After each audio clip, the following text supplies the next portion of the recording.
आज जरा आरशासमोर उभं राहा आणि असं समज की आरसाच तुझ्याशी बोलतोय. संपलं का आयुष्य?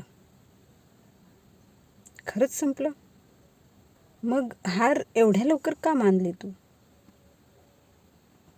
जरा बघ स्वतःकडे.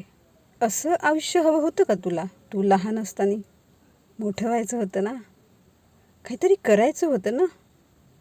मग आज स्वतःलाच मध्येच का सोडलंस तू?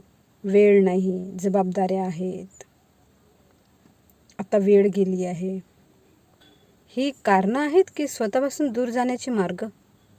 सगळ्यांसाठी जगताना स्वतःसाठी जगायचं राहिलं का? आपली स्वप्न, आपली इच्छा, आपल्यासाठी कोण जगणार? लोक की आपण स्वतः? कारण आरशातल्या त्या व्यक्तीने अजूनही हार मानलेली नाही. आपण करू शकतो, खूप काही करू शकतो. सगळं सगळं एकाच दिवशी बदलत नाही, पण थोडं थोडं स्वतःसाठी जगायला लागलं ना की आयुष्य हळूहळू आपलं परत व्हायला लागतं.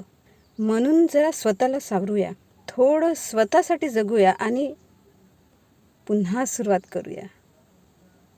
कारण आपण एकटे नाही, आरशातली ती व्यक्ती अजूनही आपल्यासोबत आहे.